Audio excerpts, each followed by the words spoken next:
Hello dear student, good evening. देखो बच्चों, कल की क्लास में हमने बात की थी वेस्पर थ्योरी के बारे में। VSEPRT, इसे हम बोलते हैं valence shell electron pair repulsion theory या संयोजकता कोश इलेक्ट्रॉन युग्म प्रतिकर्षण सिद्धांत। इस सिद्धांत की आवश्यकता क्यों पड़ी? क्योंकि लुईस अवधारणा के द्वारा जब संरचनाओं की व्याख्या न की जा सकी, उनको व्यवस्थित रूप से ना बताया जा सका, उनकी आकृति ना बताई जा सकी, तो वेस्पर थ्योरी की आवश्यकता पड़ी। और वेस्पर थ्योरी के द्वारा भी एक तो उस प्रकार के मॉलिक्यूल या कंपाउंड को बताया गया जिनके सेंट्रल एटम पर किसी भी प्रकार का लोन पेयर नहीं होता है या लोन पेयर ऑफ इलेक्ट्रॉन नहीं होते हैं। और दूसरा, इस प्रकार के मॉलिक्यूल को बताया गया इसके सेंट्रल एटम पर दो या दो से अधिक लोन पेयर ऑफ इलेक्ट्रॉन होते हैं और ये कुछ डिस्टर्ब्ड फॉर्म में अलग प्रकार की स्ट्रक्चर प्राप्त कर लेते हैं, जबकि इनकी ओरिजिनल स्ट्रक्चर कुछ और होती है। आज हम बात करने वाले हैं संयोजकता आबंध सिद्धांत के बारे में। इसे हम BBT बोलते हैं, यानी कि बैलेंस बॉन्ड थ्योरी। देखिए स्टूडेंट, बैलेंस बॉन्ड थ्योरी की आवश्यकता क्यों पड़ी? क्योंकि ना तो लुईस अवधारणा के द्वारा मॉलिक्यूल्स या कंपाउंड की शेप को बताया गया अच्छे से, और ना ही वेस्पर थ्योरी के द्वारा उसको अच्छी तरह से समझाया गया। इसलिए इनको समझाने के लिए BBT और MOT, मॉलिक्यूलर ऑर्बिटल थ्योरी और बैलेंस ऑर्बिटल थ्योरी की आवश्यकता पड़ी। यही यहाँ पे बताया गया है कि लुईस अवधारणा से अणुओं की संरचनाओं को लिखने में सहायता मिलती है, ये आप जानते हैं, परंतु रासायनिक आबंध बनने की व्याख्या, केमिकल बॉन्ड बनने की व्याख्या इसको नहीं समझा पाया। लुईस अवधारणा आबंध वियोजन enthalpy, bond dissociation enthalpy, bond को तोड़ने में कितनी एंथैल्पी लगती है, और बॉन्ड लंबाइयाँ, बॉन्ड लेंथ, जैसे H2 के लिए देखें तो H2 की dissociation enthalpy 435.8 joule kilo joule प्रति मोल है, जबकि इसकी बॉन्ड लेंथ H और H के बीच 74 पिकोमीटर है। जबकि F2 की बात करें तो F2 में 150.6 किलो जूल प्रति मोल उसकी बॉन्ड डिसोसिएशन एंथैल्पी है, जबकि इन दो FF मॉलिक्यूल के बीच 144 पिकोमीटर की बॉन्ड लेंथ है। यह आप देख रहे हैं इनमें H2 में, जबकि दोनों कोवैलेंट बॉन्ड बनाते हैं, एक ही प्रकार के एटम से बने हैं, फिर भी इनकी डिसोसिएशन, बॉन्ड एंथैल्पीज एंड इनकी बॉन्ड लेंथ्स डिफरेंट क्यों हैं? जबकि दोनों ही अणुओं में संबंधित परमाणुओं के बीच एक इलेक्ट्रॉन युग्म के शेयरिंग के फलस्वरूप कोवैलेंट बॉन्ड बनता है, फिर भी इनके बीच बॉन्ड एंथैल्पी और बॉन्ड लेंथ अलग अलग हैं। यह मॉडल इसको ना बता सका। यह मॉडल बहुपरमाणुक अणुओं की आकृतियों की विभिन्नता पर भी प्रकाश नहीं डालता है। आगे इसी प्रकार वेस्पर थ्योरी सरल अणुओं की आकृति के बारे में तो जानकारी देता है, परंतु यह उनकी व्याख्या नहीं कर सकता। इसका उपयोग भी केवल सीमित हो जाता है। इन कमियों को दूर करने के लिए दो महत्वपूर्ण सिद्धांत दिए गए, जो क्वांटम मैकेनिक्स के प्रिंसिपल पर बेस्ड हैं, जिनमें पहला बैलेंस बॉन्ड थ्योरी है और दूसरा है मॉलिक्यूलर ऑर्बिटल थ्योरी, यानी कि BBT एंड MOT। अब हम बात करेंगे BBT के बारे में। आपके सिलेबस में यहाँ पर BBT है, बैलेंस बॉन्ड थ्योरी।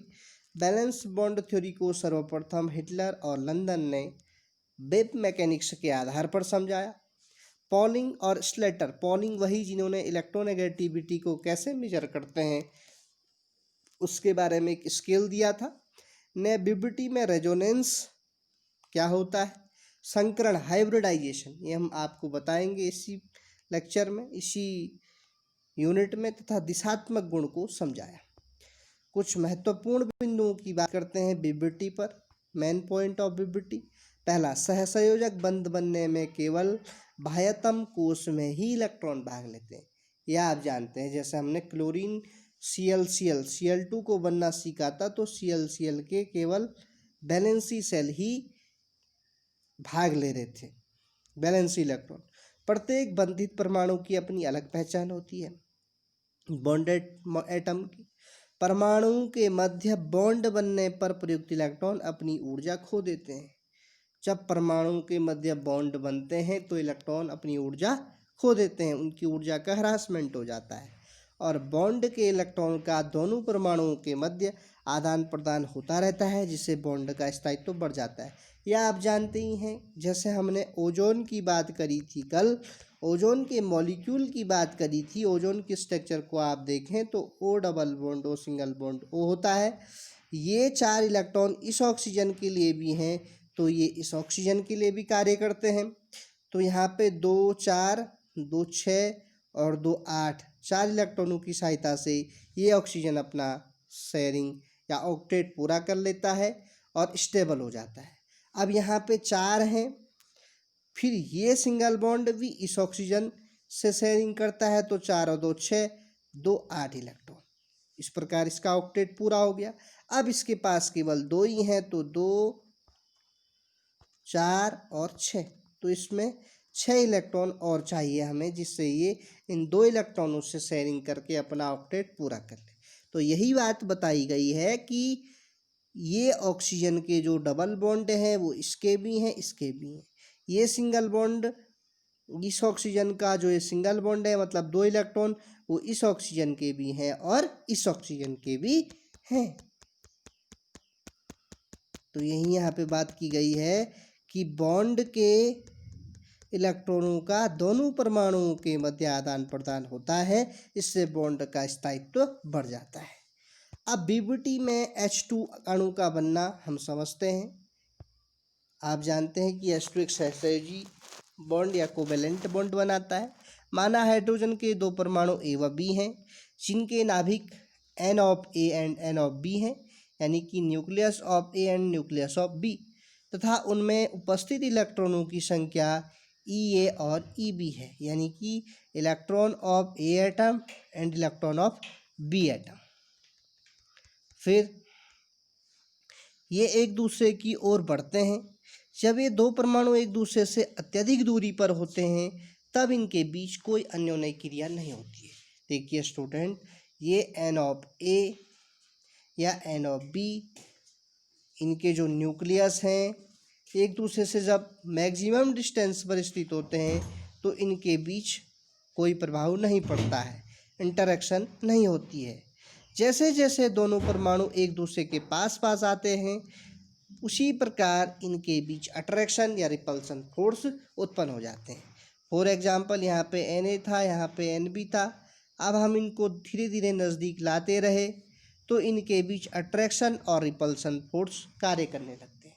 अब देखिए स्टूडेंट, एक इम्पोर्टेंट चीज़ मैं यहाँ पे आपको बता देना चाहता हूँ। हमने पढ़ी कि 2 एटम हैं A और B। A का ये न्यूक्लियस Na को दिखा दिया, B के न्यूक्लियस को Nb से रिप्रेजेंट किया है। A में number of electron Ea, B में नंबर ऑफ इलेक्ट्रॉन Eb होंगी। अब देखिए स्टूडेंट, N ऑफ A और N ऑफ B ये एक दूसरे को रिपल करेंगे, मतलब कि समान समान आप जानते हैं एक दूसरे को प्रतिकर्षित करते हैं। उसी प्रकार A एटम का इलेक्ट्रॉन और B एटम का इलेक्ट्रॉन ये दूसरे भी एक दूसरे को रिपल करेंगे, क्योंकि समान प्रकार के इलेक्ट्रॉन या आवेश या नाभिक एक दूसरे को प्रतिकर्षित करेंगे। जबकि विपरीत बोलने का मतलब है कि यदि A एटम का न्यूक्लियस है, A एटम का न्यूक्लियस है और A एटम का इलेक्ट्रॉन है, या B एटम का न्यूक्लियस है, B एटम का इलेक्ट्रॉन है, तो ये एक दूसरे को अट्रैक्ट करेंगे, क्योंकि अपोजिट एक दूसरे को अट्रैक्ट करते हैं और लाइक लाइक एक दूसरे को रिपल करते हैं, यानी कि प्रतिकर्षित करते हैं। अब आकर्षण बल के बारे में यहाँ पे बताया गया है। ये देखिए स्टूडेंट, एक परमाणु के नाभिक उसके इलेक्ट्रॉनों के बीच, जैसे N of A and E of A या N of B and E of B. अब ए का ही नाभिक है, ए का ही इलेक्ट्रॉन है, और एन बी का नाभिक है, ई बी का इलेक्ट्रॉन है। तो यानी कि कुल मिला के ये आपस में आकर्षण बल करेंगे, आकर्षण होगा इनमें, क्योंकि एक नाभिक और एक इलेक्ट्रॉन के बीच हो रहा है, एक नाभिक और एक इलेक्ट्रॉन के बीच कार्य कर रहा है। जब दोनों नाभिकों के बीच या दोनों इलेक्ट्रॉनों के बीच कोई फोर्स या इंटरैक्शन होगी तब वहाँ पे रिपल्सन होगा। उसी प्रकार ये देखिए, एन ऑफ ए यानी कि ए एटम का न्यूक्लियस और बी का इलेक्ट्रॉन, और बी एटम का न्यूक्लियस और ए का इलेक्ट्रॉन, इनके बीच भी अट्रैक्शन कार्य करेगा। फिर बात करते हैं रिपल्सन के बारे में। दो परमाणुओं के इलेक्ट्रॉनों के बीच, दो परमाणुओं के इलेक्ट्रॉनों के, अब समान समान लाइक लाइक के बीच, या दोनों ही इलेक्ट्रॉन आ जाए जब ए एटम और बी एटम का, या ए एटम और बी एटम के जब न्यूक्लियस आ जाए, तो इनके बीच रिपल्सन फोर्स कार्य करेगा या प्रतिकर्षण बल कार्य करेगा। अब देखो स्टूडेंट, ये है, अब देखो यहाँ पे इलेक्ट्रॉन को नेगेटिव चार्ज से दिखा रखा है, और एच ऑफ ए या एच ऑफ बी को आप एन ए ऑफ ए और एन ऑफ बी भी लिख सकते हैं, क्योंकि ये न्यूक्लियस को बता रहा है। तो यहाँ पे देखो, ये जो नए बल उत्पन्न हो रहे हैं इनको इस डॉट डॉट से दिखा रखा है, और पुराने बलों को पूरी लाइन से दिखा रखा है इस प्रकार से। तो ये आकर्षण किस किस के बीच हो रहा है, इस इलेक्ट्रॉन और इस नाभिक के बीच आकर्षण होगा। फिर इस न्यूक्लियस और इस इलेक्ट्रॉन के बीच अट्रैक्शन होगा। फिर यहाँ पर देखिए, ये एटम है, ये इलेक्ट्रॉन है, यानी कि इसको आप Na लिख सकते हो, Na लिख सकते हो, इसको E भी लिख सकते हो। तो इलेक्ट्रॉन और नाभिक के बीच अट्रैक्शन लगेगा, पुराने बल हैं। और यहाँ पर ये N of B, nucleus of B और इलेक्ट्रॉन ऑफ ए, तो एक इलेक्ट्रॉन एक न्यूक्लियस, इसके बीच भी अट्रैक्शन फोर्स कार्य करेगा, क्योंकि ये डिसलाइक डिसलाइक हैं। फिर बात करते हैं प्रतिकर्षण बलों के बारे में। तो यहाँ पर देखिए, H of A H of B, यानी कि दोनों ही न्यूक्लियसों के बीच कार्य कर रहा है, तो ये क्या करेंगे, एक दूसरे को रिपल करेंगे। उसी प्रकार electron of A and electron of B, ये भी लाइक लाइक हैं, इलेक्ट्रॉन समान प्रकार के, तो इनके बीच भी प्रतिकर्षण बल कार्य करेगा। तो कुल मिला के आपने ये समझा कि दो नाभिक के परमाणुओं के बीच या उनके इलेक्ट्रॉनों के बीच प्रतिकर्षण बल कार्य करेगा, जबकि नाभिक के परमाणु और एक इलेक्ट्रॉन के बीच आकर्षण बल नाभिक और इलेक्ट्रॉन के बीच अट्रैक्शन फोर्स कार्य करेगा। इस प्रकार से हमने बीबीटी के बारे में बात करी। अब हम कल की क्लास में बात करेंगे कि बीबीटी के क्या एप्लीकेशन है और बीबीटी की मदद से क्या समझने में सहायता मिलती है। Thank you very much.